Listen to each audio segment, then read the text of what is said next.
Wow, what a cool new intro. What do you think? Woo! That's how I'm choosing to start. Yeah, that's how I'm choosing. Yeah. Oh my goodness. Woo! Spooky month is here. Spooky. We're going to do more hand motions, I think, this year. I think it really helps sell the podcast. Yes. More energy. More passion. More energy. More passion. It's perfect. But yes, welcome to Spooky Month. I can't remember if we talked about this last year, but I had started to try to watch more scary movies, and Kendra had found, oh god, I'm already blanking. Not the Fear Street, but we did talk about this last year. We Okay. came across a account on Instagram called Nightmare on Film Street. Shout out to them. Yes, thank you. They do a 31 days of Halloween horror, maybe? I think it's Halloween horror or just horror movie challenge. And they give you a list of prompts so that you can like get inspiration for what Halloween or horror movies you want to watch for the month. Yes. And it kind of inspired us to want to do our own version of that. Obviously, we don't have the time nor the mental capacity to watch 31 scary movies daily. No. So we decided to take a few of the prompts from the list as inspiration to watch our own. And Caleigh has started to develop more of a tolerance for some scary movies now and more of curiosity as well. So she's getting there. I'm proud of her. She's watched the classics. Yeah, they're not as scary. Yeah, right? So now, and obviously with playing Dead by Daylight, I feel like that helps. But so we decided last year we were wanting to dive into a few of them and talk about them, which kind of like, I feel like morphed into some really cool like avenues for us. Like we ended up going, well, I ended up going down the Five Nights at Freddy's wormhole because of it. And so now this year we're going to do it again. So come along for the ride and join us for Spooky Month. Yeah. So like Kendra said, we're not doing 31 movies. I'm sorry. No. I think if I legitimately watched 31 scary movies, I'd never sleep again. Right? Well, and see, I used to, like, I was such an avid horror movie fan before. I used to be able to watch them no problem. And now I think my tolerance has just, like, decreased over the years. And I'm just like, I don't know. I've learned that there's a particular kind of horror I don't mind. And there's other ones that I try to avoid because I just find it a little too upsetting or unsettling for me. Right, which is totally, it's like the same with my murder docs. Like, I'll watch cult shit, I'll watch, like, all this stuff, but the second it's, like, stalking related, I'm like, no thank you. Okay, well, like, I'll just tell you right now, don't watch the movie Creep, then. Done. I don't know if that just seems more real to me for some reason. Yeah. I don't know what it is. It's something, like, I just know personally, kind of like you said, like, it just be too upsetting for me. I feel like I can't. But but I'll watch hours about, like, a murder case of someone getting murdered. Yep. No problemo. I'm like, cool beans. Well, not cool beans. Usually I'm, like, fuming at the end because I'm just like, what the fuck? What the actual fuck? Right. But, anyways, so we picked 10 movies because we felt like that was achievable, but we will see. But so far this week, I'm glad to say, on schedule, on track. Woo! We're doing good. Hell yeah. So this week I decided to watch, I know Kendra watched a couple more than I did. I just got my 2 in. That's all I did. I watched Friday the 13th part 2 because I'd watched the first part last year on Friday the 13th, and I watched Totally Killer. Oops, that's not what I wanted to do. And I'm trying to also watch the ones that you watch as a refresher for myself, because I did watch both of those, and then I might watch a couple here and there in between too, just as different ones that I either haven't seen in a long time or just some new ones. But yeah, to be clear, I think Kendra's watched 90% of the list. Like, I don't think there might be one on there like she's never watched ever. Maybe, but yeah. Mostly this will be for moi. But yeah, do you want to start with Friday the 13th? Yeah, let's do it. Sweet. I really tried to watch it on Friday the 13th because there was one this September, but just didn't happen. Yeah. It's all right. I still watched it on a Friday, just not on the 13th, which is fine. Same here. I was trying my best to remember the first film and like what my thoughts were about the first film. And luckily the opening to the second film was like, here's a recap of the ending of the I know, right? first movie. Right? My opinion, way too fucking long. I was like, all right, Yeah, what I the know. fuck? And again, I know it was like the 80s, but like, I just, that scene of her like in bed, I'm like, what was, like, honest to God, what was the directions given to this poor woman? Right? Like, I feel like she probably went in there with like, here's my impression of someone trying to live through this traumatic event, and the director was probably like, could you make it sexier? I feel like the audience isn't gonna get it. Can you be more sexy? And I'm just like, this is so, like, it was so weird. And again, this is just, it's not exclusive to this movie. It's definitely a weird thing that's happened in films for a long time. But, you know, we're fixing it. We're fixing it. Compared to some of, like, the, you know, sexy type scenes nowadays in movies and TV shows, it's very, like... It's very vanilla for the like back then it was like, oh, scandalous, oh, risque, and now it's kind of like Have you watched one episode of Game of Thrones? Yeah, exactly, right? Just kidding. Yeah. But yeah, so the opening kind of gave us a refresher on basically the end of the first movie. Yeah. And then of course, spoilers if you have never seen it. Our main character from the last film dies. She bites the bullet. I know. Ching. Maybe I'm crazy, but did they change the sound design for Jason from the first one? I feel like the first one was more whereas this one, like, it wasn't, like, it was the same thing. It was like, but it was more like I feel like the sharpness wasn't as intense. Maybe I'm crazy. Maybe I feel like it's that noise has kind of like evolved over the span of the series. I did end up rewatching the like how the movies that made us, like a Friday the 13th episode where they talk about that, and the guy saying, because like I knew it had something to do. At first I had no idea that it was like actually a word that he was using. I thought it was just like the but it's actually like he took the ka from kill and the ma from mom, because it was like that phrase that the mom says in the first one is kill her mommy, so it's like kill ma, so it's like ma, and I'm like, oh, okay, that makes sense now, cool. I vaguely remember him saying that. Yeah, I don't know what it was. Like, it definitely just didn't feel as, like, I guess the ma part. I always thought the ma part was always very, or maybe it was the ka part. I don't know. One of them just didn't seem as sharp as before. But I think that kind of goes into the theme I found with this second one, was the fact, like, the changing of the origin. Like, we're seeing more of his origin being built up. It's still weird not to see him with a hockey mask, like he just has a bag on his head. But again, it's still very cool to see, like, the, you know, his lore kind of developing even in the second movie.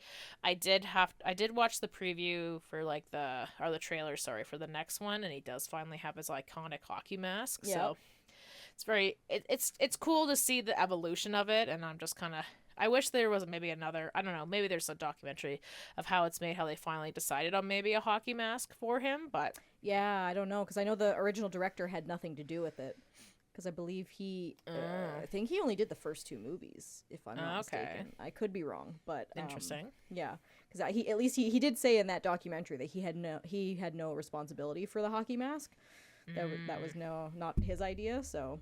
Interesting. Yeah, but and that was the other thing too. Like, I know we talked about it with the first one last year when we kind of discussed that this was such a low budget movie.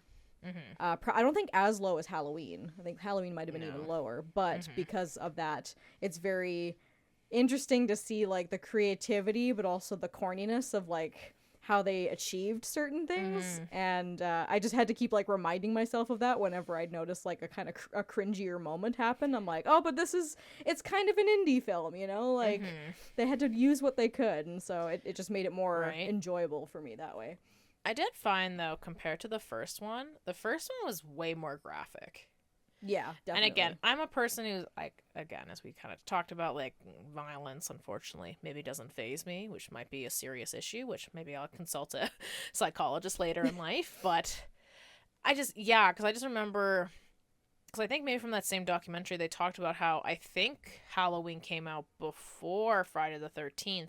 And again, maybe because I don't want to say for 100%, but I vaguely remember them talking about the fact that because they had a lower budget, they definitely went with their big mantra was, like see less, like less is more. Yeah. And so, like, obviously the violence still happens, but so much of it is like off screen or, from like a hidden shot kind of thing. Yeah, there's like barely any gore in Halloween. Right? Whereas fucking Friday the 13th was a wild, juxtaposition. I was like, oh my god, like there's a lot of, like, you're seeing, and again, like you said, there's like a little element of corniness to it, but again, it's because we've developed special effects, like it's so advanced now. So I definitely noticed from watching this, like the part 2, like how little they actually showed this time around, which I thought was very interesting. They did way more like hidden cut shots, like the one I'm thinking of in particular was the 2 teenagers doing it, and he comes upstairs with the spear, and you see the flash of her eyes in panic, and then cuts to the spear going through the bed. Yeah. You don't even see it going through the 2 bodies, which I found very interesting, and there were so many deaths that just kind of happened off screen. Right. Like, there was a couple still, like, throat, as I call it, with throat slit gag, Yeah. Because, again, I'm assuming it's just like a light prosthetic with a little bit of blood, and then you just cut it open. Yeah. Fun and games.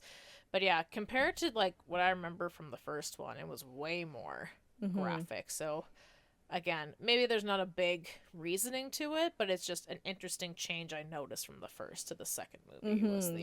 They definitely played it down a little bit less. I think they probably tried to learn a bit more from the first one and figure out how, like, other creative ways to show the gore.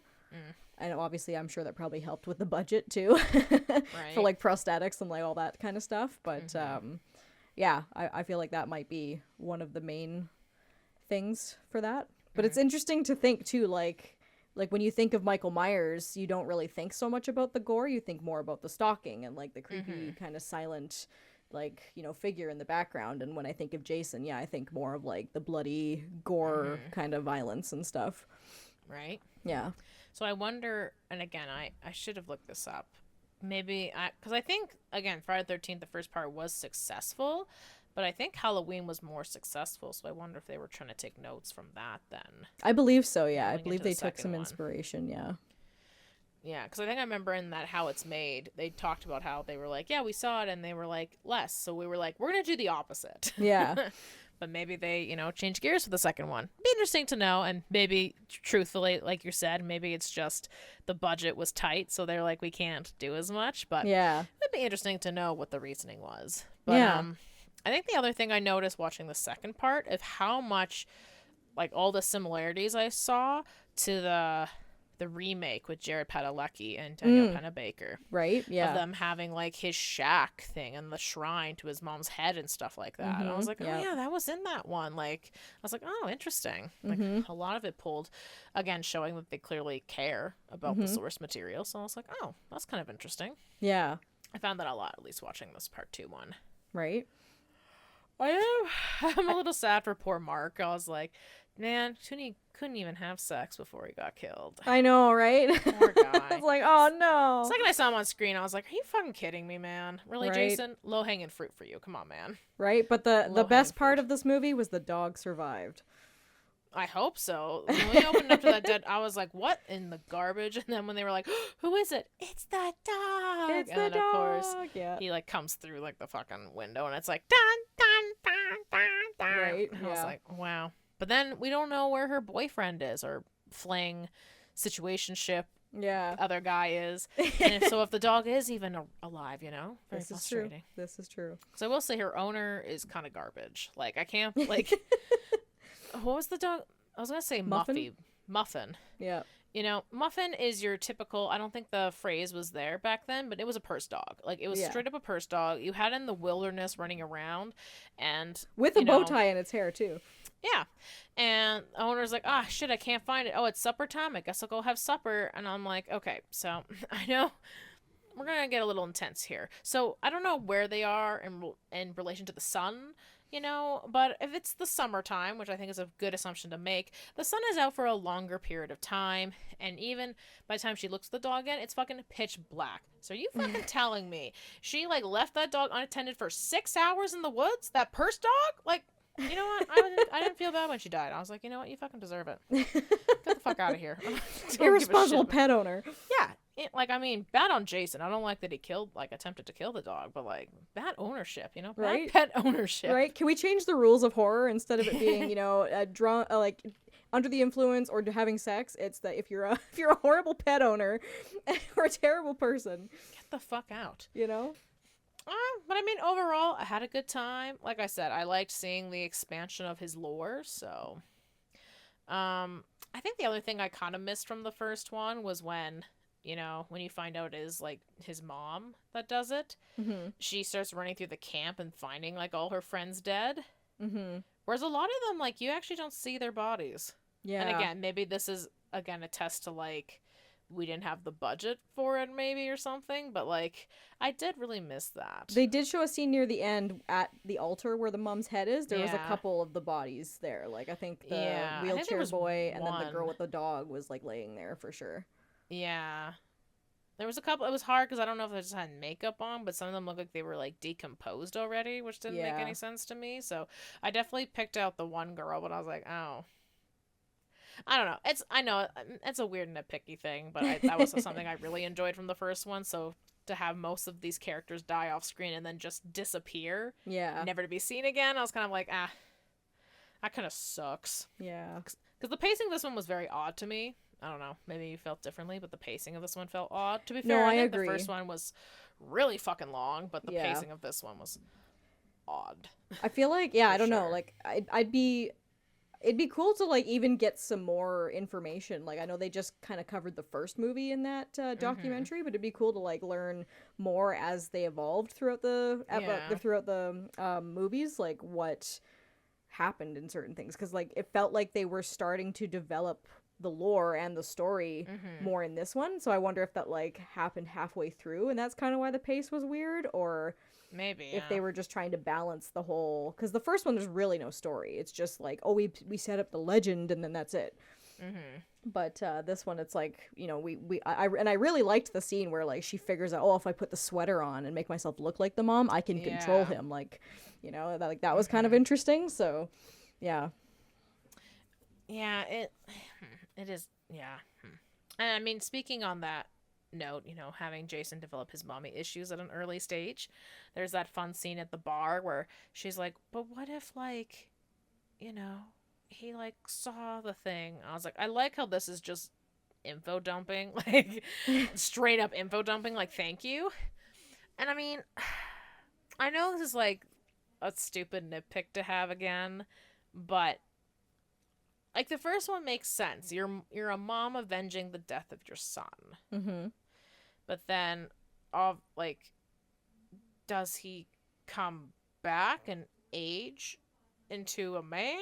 Like, is he a person? Like, is he alive? Is he, is he undead? And that's why it's very hard to, like, kill and get rid of him.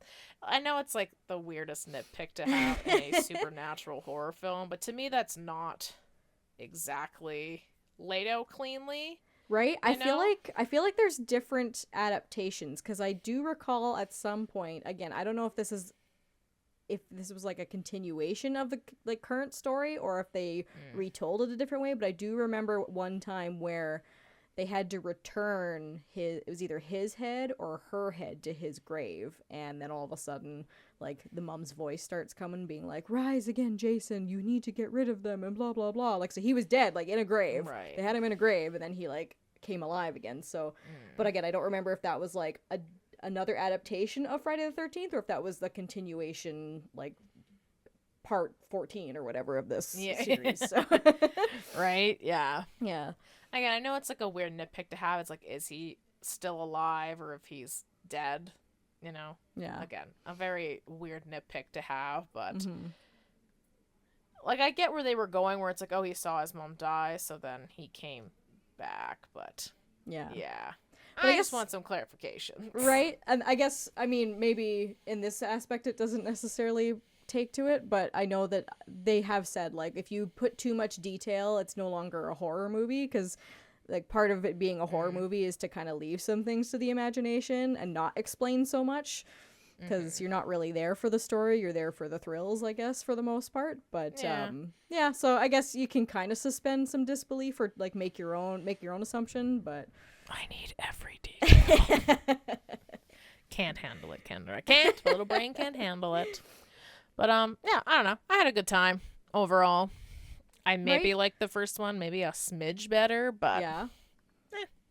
I mean, I had Kevin Bacon in it, so right. I think I'm more curious of, like, again, expanding his lore in the next couple films, and if we continue to make this a thing, I am very curious of why him and Freddy Krueger go to space. Oh, yes, yeah. The thought process behind that, I'd also like even to know. Just the one of the two of them versing in the camp is, like, it's wild. It's an entertaining time. Hell yeah. Yeah. And then the other one I managed to watch this week was Totally Killer. Totally Killer. The time traveling, stopping of murders happening movie with Sabrina the Teenage Witch. The Kieran Shipka. I always liked her name because it sounds very similar to mine. It's just one letter off.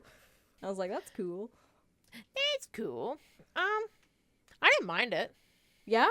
It was a good time. Honestly, I didn't even look it up. Do we know if it's in the same production realm as the, like, Freaky and Happy Death Day movies and stuff? Potentially, because I think I saw Blumhouse at the beginning. Okay. Yeah, so. I didn't look it up. Which was one of the categories, so we already checked it off. We're so smart. Yeah, I mean, I know they said it's a horror comedy. I think it's probably more of a comedy than a horror. A comedy with horror elements. Yeah. I liked the opening. I liked Modern Family's mom, Julia Brown, Claire, having this fucking huge fight scene at the beginning. That was great.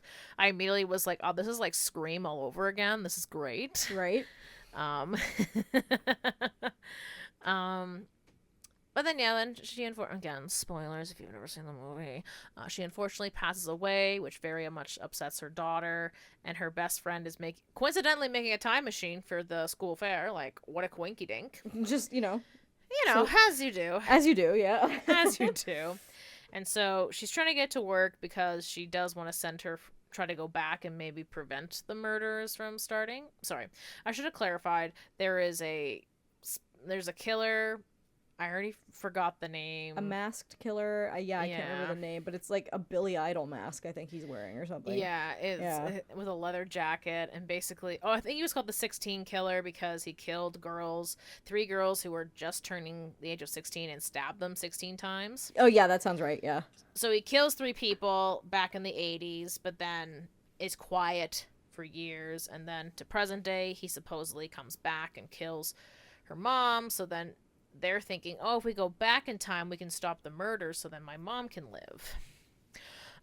So there is like a little mystery, and just trying to help her mom when she goes back in time as a teenager who's very mean.